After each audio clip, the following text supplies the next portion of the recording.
Hey, David here, and I want to give you some more chord change practice, right? Because getting this fret hand technique down and making your chord changes as you're going through progressions and songs is a very challenging aspect of beginner guitar, right? So let's do some practice on that fret hand technique. So we're going to use a technique, what I call shared fingers, where you're not taking certain fingers off the guitar as you're changing chords. For instance, if you look at the C chord, which you know, and then to go to an A minor chord, you're not going to take your hand totally apart just to put it totally back together again in the same basic spot to play A minor. When you're playing C, all you do is you take this third finger, move it under that second finger on that second fret, and there's your A minor chord. You only have to move one finger. It shares these two fingers.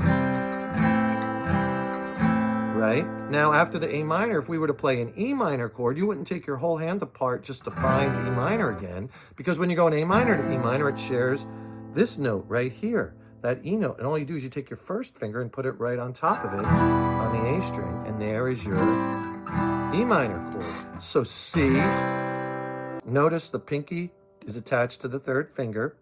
We're going to move to go to A minor. See, these two stay the same. I just slide them down a little bit. And then I move this finger. This stays the same to go to E minor. So we're going to go one measure on C, one measure on A minor, two measures on E minor, and just do it with either a quarter note first or downs.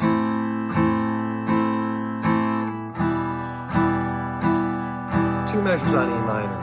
Now, when you go from E minor to C, it shares this note again. So you kind of move your first finger and your third finger and pivot. But you move the two of them together as one. See how I pivot that?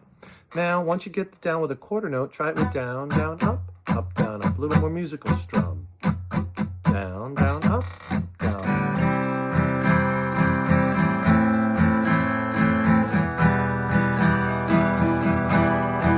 Really slow. Down, down, up. Move one finger. E minor. Pivot. Right? Notice again, my movements are very economical. I'm not moving all my hand, or my fingers aren't way out here. They're in tight, very close to the fretboard at all times. That's so important when you're making your chord change. Remember, for all your chord change and practice exercise, at first strum very slowly. The faster you strum, the faster you're gonna have to make the change. So strum slow, practice, enjoy, and stay tuned as I got lots more coming. So please like and follow. Click the link on my profile page for more free content. Keep rocking. See you soon.